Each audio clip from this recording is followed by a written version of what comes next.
In the grim darkness of the 41st millennium, two figures stand as the epitome of bloodthirsty ferocity. On one side, there's Angron, the Blood Angel, demon primarch of Khorne. And on the other side is Ghazghkull Thraka, the legendary prophet of the WAAAGH. These two behemoths, born from different species and ideologies, share a common ground in their unparalleled expertise in melee combat, making them among the most feared warriors in the entire galaxy. One could argue that a clash between them is set to happen sometime in the future. But who would emerge victorious if these two mighty contenders were to clash? In this video, we will explore the possible outcomes for this potential fight. Let's keep in mind that this is a hypothetical scenario, so until we get a novel or an official lore piece from Gamesworkshop themselves, we can only speculate and make predictions with no true definitive answers. But with that aside, let's get into it.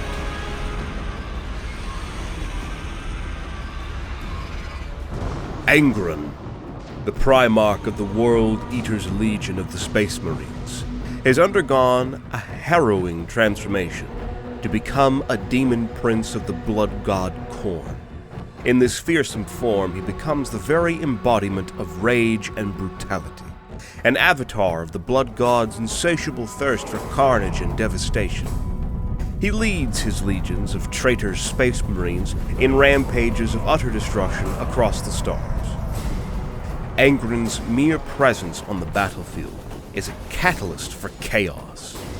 It is said that merely being near him can drive even the most disciplined warrior into frenzied berserker rage.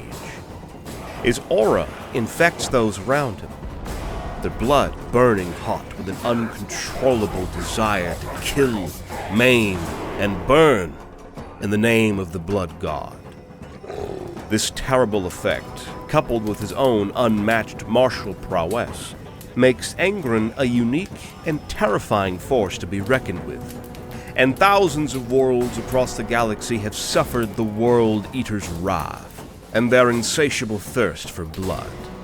Furthermore, Angron's transformation into a demon prince has augmented his already formidable physical capabilities.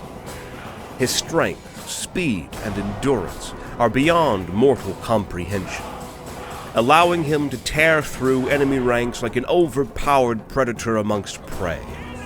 His resilience to physical harm, granted by his demonic nature, makes him nearly impervious to conventional weaponry, thus requiring extraordinary means to even challenge him. In his fearsome arsenal as a demon prince, Angron wields two dread weapons that resonate with his demonic power and unquenchable fury: Samni Arius and Spine Grinder. These weapons are not mere tools of war, but extensions of Angron's own cursed existence. Samni Arius is often described as a monstrous weapon, a demon sword of enormous proportions. It is said that the essence of a mighty Slaaneshi demon, named Samni Arius, is contained within this demonic blade. The legend goes that Samni Arius's gladiatorial posturing infuriated the demon Primarch so much that he used an unworked iron bar to deliver a terrible beating to the Slaaneshi demon and forge the new blade from that legendary bashing. Spine Grinder, on the other hand, is a titanic chain axe, colossal in size and unmatched in its destructive capacity. The weapon came from a forge world of the Dark Mechanicum, who toiled for entire solar decades to build it, only to become the axe's first victims when Angron rejected their pleas. The chain axe's teeth hunger for the blood and souls of those it rends. These teeth whirl and gnash with a malevolent life, tearing through the toughest armor as if it were mere flesh. In Angron's hands, Spine Grinder is a tool to spread the doctrine of Khorne, that blood must flow and skulls be offered.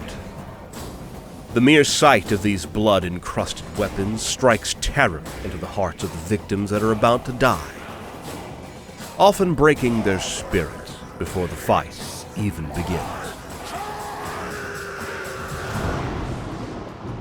Even when a combatant is so valiant or stupid enough to stand against the Red Angel, it would be next to impossible to actually be able to kill the demon Primarch. A revelation, whispered in hushed tones among the ranks of the Inquisition, speaks of a terrifying new aspect of Angron's existence. The fact that he cannot truly be killed. Should the demon Primarch be cast into the chaotic maelstrom of the war, he defies the very laws of reality and remanifests in the mortal realm after a precise and ominous interval. 8 weeks, 8 days, and 8 hours later. Scholars and inquisitors delving into this phenomenon have proposed myriad theories to explain Angron's persistent presence in real space. Yet, even the might of Void Ship-class weaponry serves only as a temporary impediment to his wrath. This cyclical resurrection is heralded by 8 crimson omens, each a portent of doom and despair, striking unbridled fear into the hearts of all who witness their appearance. These omens are not mere celestial phenomena. They are a forewarning of the heightened fury and vengeance that Angron brings upon his return. Thus, Angron transcends the concept of mortality that binds the lesser beings. How does any warrior stand against this kind of monstrosity? Who could potentially go head-to-head with this true and terrible manifestation of Khorne's will?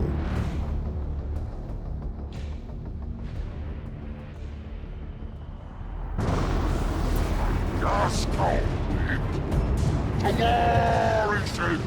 We're going to war! Respected and feared by billions, and considered to be the biggest, boldest, and baddest orc there is in the entire galaxy.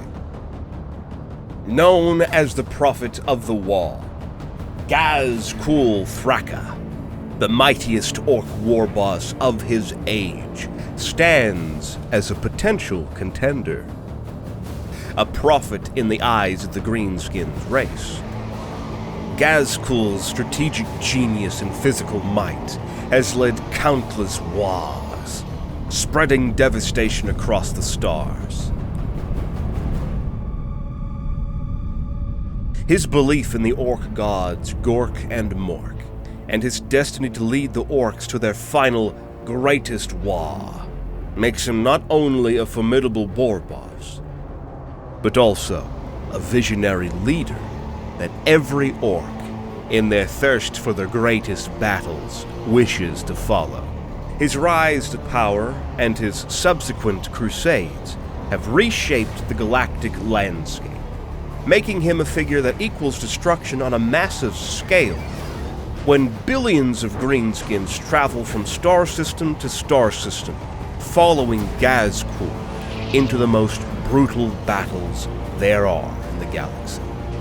Ghazghkull's physical prowess is unmatched among his kin. Standing taller and more robust than any other orc, his presence on the battlefield is both inspiring to the greenskins and terrifying to his enemies. His strength is monumental, capable of tearing apart armored vehicles with his custom power claw, and his resilience, bolstered by bionic augmentations in the favor of the orc gods, makes him nearly indestructible. Before he even gets close to the enemy, the massive war boss can fire his enormous 4-barreled big shooter. It is so big that few other orcs could even carry the weapon, much less fire it. The big shooter is said to fire so much dakka that any enemy would be showered in bullets and torn to pieces before close combat even begins. But Ghazghkull's true danger lies in his unparalleled strategic mind. Unlike many of his kin who are driven by a simple lust for battle, Ghazghkull combines brute force with a cunning intellect. His unique ability to orchestrate massive WAAAGHs and direct them with a purpose and efficiency is a reflection of his unique leadership and vision as a special greenskin. Furthermore, Ghazghkull is guided by a belief in his divine mission. After surviving a near-fatal wound, he claimed to hear the voice of Gork, or possibly Mork, directing him to lead the orcs to their greatest WAAAGH. This prophetic vision has given him purpose to pursue greater and greater conquests, uniting disparate orc tribes with a shared purpose. In a hypothetical clash with Angron, Ghazghkull would bring not just his physical might, but the collective fervor and power of belief of the orc race, making him a truly formidable adversary. In a one-on-one battle with the Prophet of the Wall against the Red Angel, there are many variables and potential outcomes. But what if they were to fight with their full armies behind them? The ensuing battle would be nothing short of apocalyptic. That is for certain.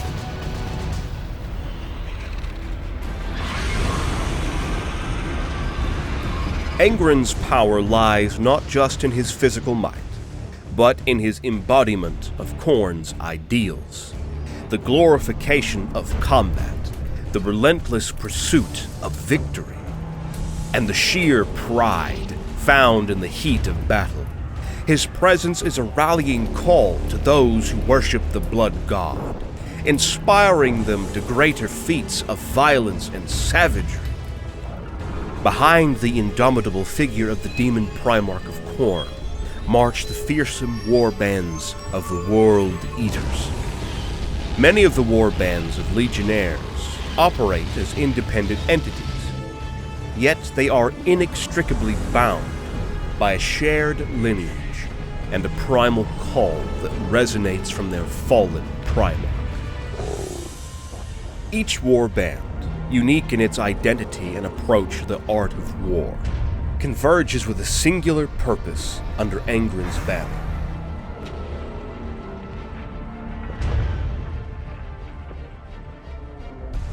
The Void Butchers, for example, represent the adaptability and evolution of the World Eaters. Masters of ship-to-ship combat and boarding actions, they have honed their skills in the vacuum of space, turning the Void into their own bloody hunting grounds. Gladiator Cadre 331 is a warband that clings to the vestiges of the Legion's past, their armor still adorned in the iconic blue and white heraldry, but often covered in the blood of their enemies. The diversity of the World Eaters extends further into their tactics and strategies. Not all succumb to the stereotypical frenzied charge. Some, like the Bloodstalkers, exemplify a more measured and tactical approach, as they make more use of a long-range weaponry, and not necessarily only melee weapons. Their philosophy is simple, yet profound. A warrior who survives longer claims more skulls for the Blood God. Then there is the 66th Armored Company, a group that has transcended the traditional bounds of infantry warfare and have adapted their tactics and strategies to make the best use of their tanks and armored resources. They advance bulldozing through enemy lines with relentless force. They embody the World Eater's adaptability and their unquenchable thirst for destruction. In the blood-slicked halls of our legion stand cages of hellish brass. Within these infernal chambers, esoteric rituals and torturous augmentations bind an octet of demons to a raging berserker. Finally, the screaming stops and the candidate emerges. The presence of Angron serves as a beacon, igniting the martial prowess and bloodlust inherent in each warband. His aura amplifies their zeal, binding these separate groups into a cohesive force of unparalleled savagery. Who would be more than capable of standing against the furious green tide of orcs, to claim blood for the blood god and skulls for the skull throne?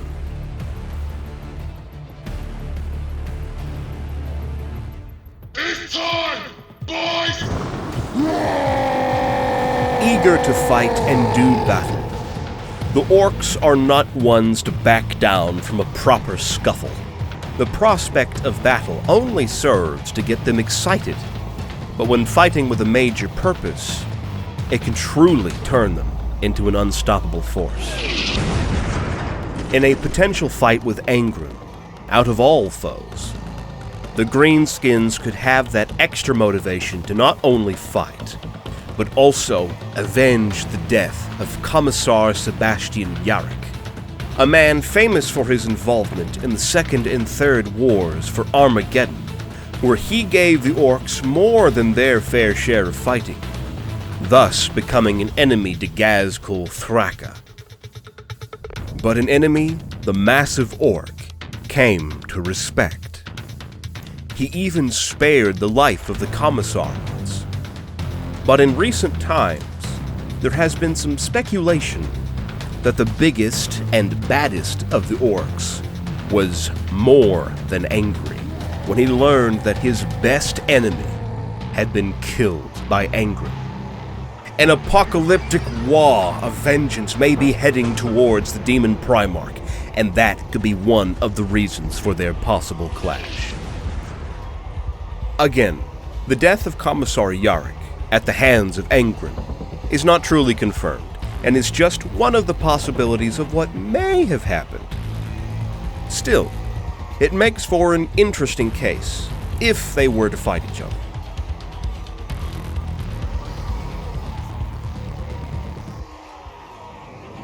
The innumerable greenskin hordes under Ghazghkull's command bring to the battlefield a diversity and scale of force that can overwhelm even the most disciplined and ferocious foes, such as the World Eaters.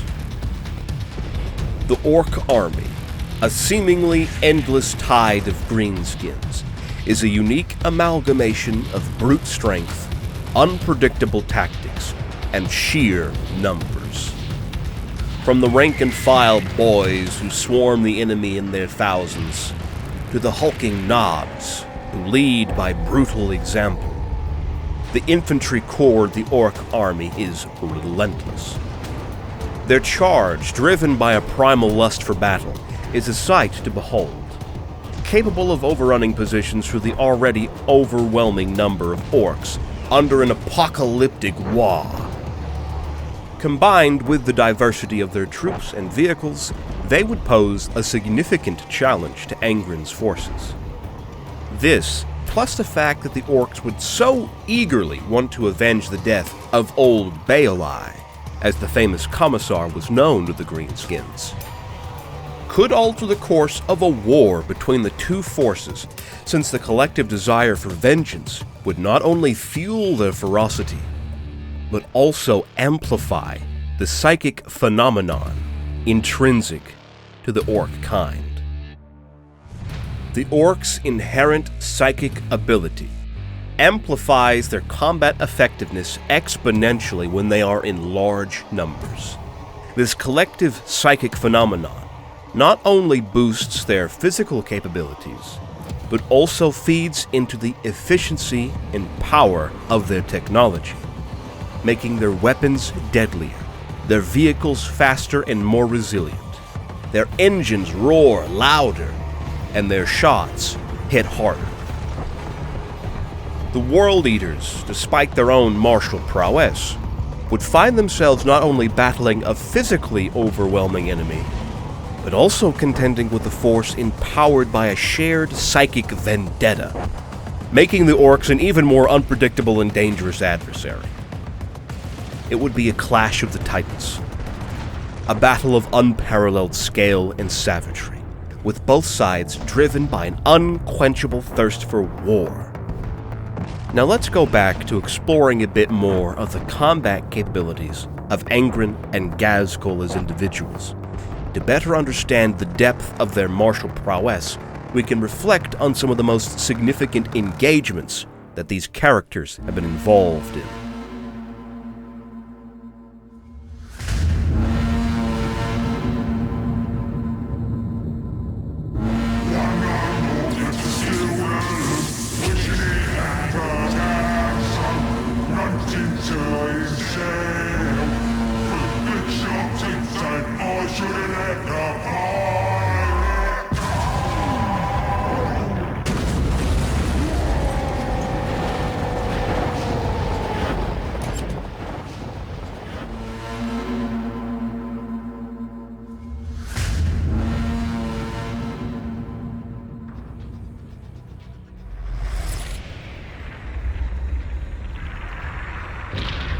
Angron has a history marked by bloody battles and important encounters with powerful characters.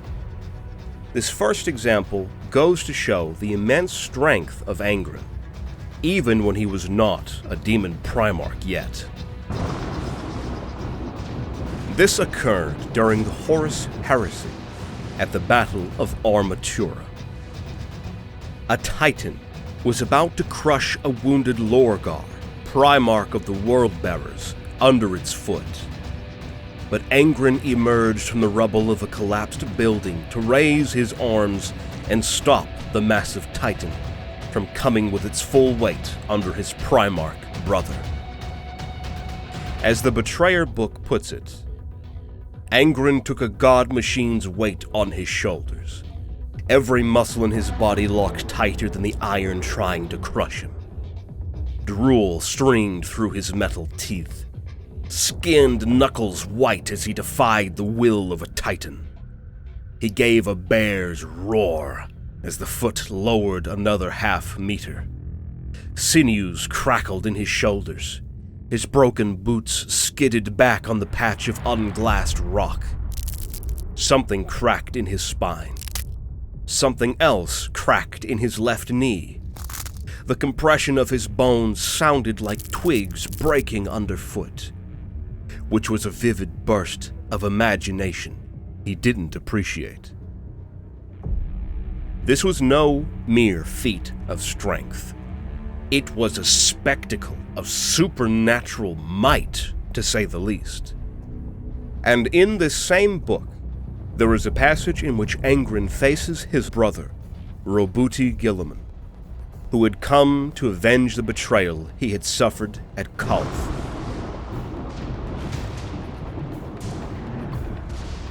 From the book Betrayer, the two Primarchs met again.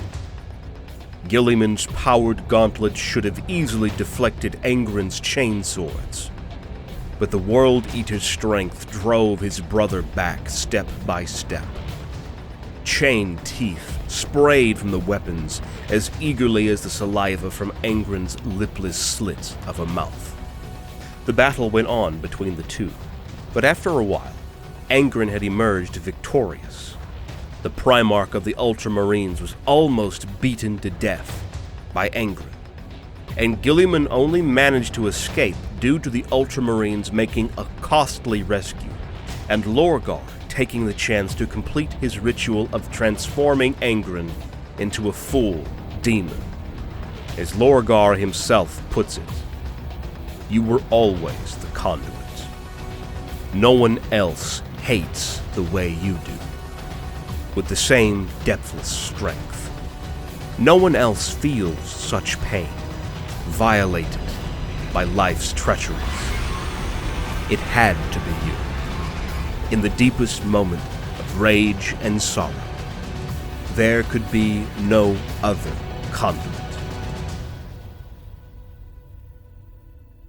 The role of the Red Angel in the Siege of Terra, where he led the World Eaters in a frenzied assault on the Imperial Palace, stands as a prime example of his brutality and effectiveness in warfare. His ferocity, coupled with his near invulnerability as a demon prince, made him a whirlwind of destruction on the battlefield, cutting down scores of Adeptus Custodes, Space Marines, and regular human defenders alike. His rampage was only cut short when he faced his brother, Sanguinius, Primarch of the Blood Angels Legion. They fought at the feet of the Eternity Gate itself.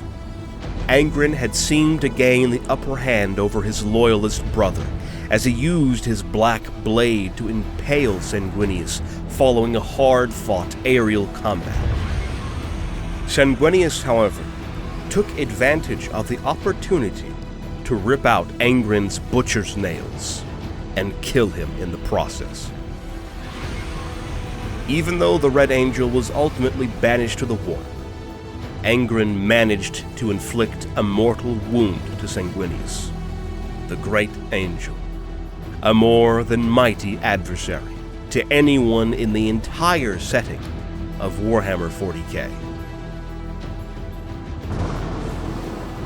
In the year 444 of the 41st millennium, Angron launched an invasion on the Imperial hive world, Armageddon, leading a host of World Eaters and a demonic host. He butchered the Imperial defenders and their Space Wolves allies. However, the turning point came when he confronted a formidable force of 109 Grey Knights, who are an elite and secretive chapter of the Space Marines, uniquely trained, armed, and dedicated to combating the forces of chaos, particularly demons. These are amongst the most powerful Space Marines to exist. Angron, along with his escort of 12 bloodthirsters, initially overwhelmed the Grey Knights, until his black blade was successfully shattered by a powerful psyker, leaving Angron at a disadvantage.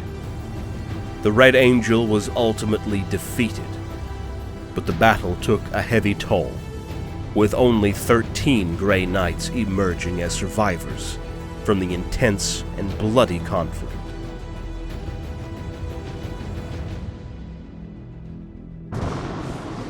In the planet of Wormwood, Angron emerged and proceeded to brutalize the Blood Angels, and then he successfully defeated their leader, Chapter Master Dante, who is himself a formidable warrior, and one more than capable of standing his ground against mighty opponents. However, just as Angron was on the verge of finishing off the Chapter Master of the Blood Angels, he was confronted by the returned Primarch of the Dark Angels, Lion L. Johnson, the first son of the Emperor. In the ensuing colossal duel between the two Primarchs, Angron's fury proved to be unparalleled. The two mighty beings fought hard, causing wounds to each other and dealing blows that would kill a normal man many times over. In the end, the Lion managed to pierce Angron's throat with the power sword Fealty. Subsequently, as Angron lay incapacitated, the Lion utilized the Emperor's shield to crush his head, banishing the demon Primarch back into the war. Now, let's take a look at some of Ghazghkull Thraka's big fights and campaigns of destruction. It is important to know that the biggest and baddest Ork war boss keeps himself busy fighting all the time, taking out challenging war bosses, monsters from different planets, and subjugating any orc tribe that won't follow him. Under his command, billions of greenskins mobilize en masse to different star systems to conquest and do battle. I swore an oath to take the head of the beast, the one called Thraka. I was true to my word, though the cost was severe. Ragnar Blackmane, also known as Black Wolf, is a wolf lord and chapter champion of the Space Wolves Legion. He heard strange prophecies that led him to find Ghazghkull Thraka on the planet of Krongar. Determined to personally slay the monstrous orc, Ragnar struck at the head of a small force. In the ferocious duel with the beast, he suffered horrendous wounds that left him in a state of near death. Ferocious warriors both, Ghazghkull crushed all but a trace of life from the Space Wolf. But his own head was knocked clean off his shoulders. Thraka's knobs brought his body to Mad Doc Grotznik. The Mad Doc's intensive labors required immense macrocapacitors and generated a vortex of green power hundreds of miles wide. Ghazghkull was restored to life, bigger and more powerful than ever. His orky strength of presence is such that greenskins from light years around are drawn to his power to join the Great WAAAGH.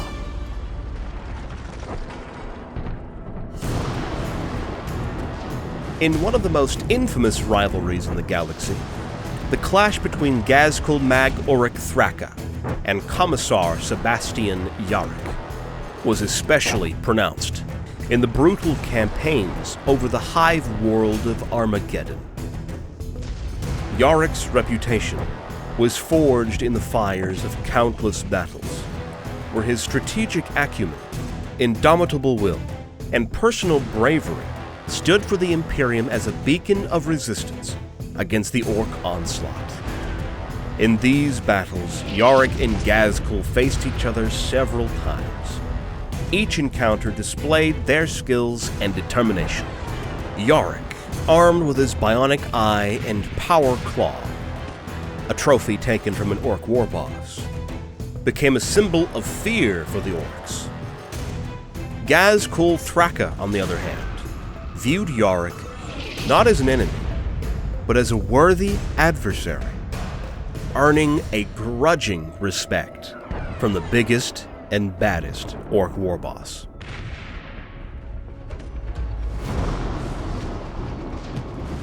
If it is true that Angron has indeed killed Commissar Yarrick, then the idea of Ghazghkull hunting the Red Angel would be an actual possibility, and sets the stage for them both to be on a path to collision, resulting in a fight between these two that would be interesting to witness.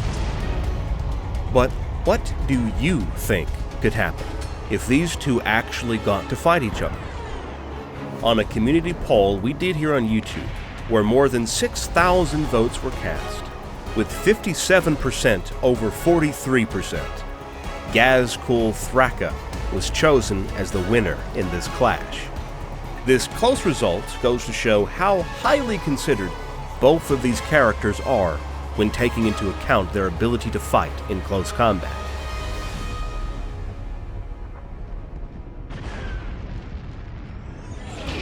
We's not trapped here. Day's trapped with us. Whoa!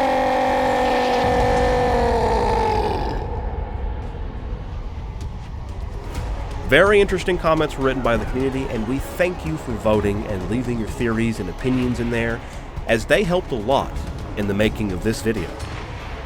As always, in a hypothetical scenario like this, no answer can be considered definitive, and many are the variables that would come into play when, and if, an actual fight between these two behemoths ever takes place. So what's your opinion? who would win if they faced one-on-one? What if they faced with their full armies? Well, let us know in the comments below.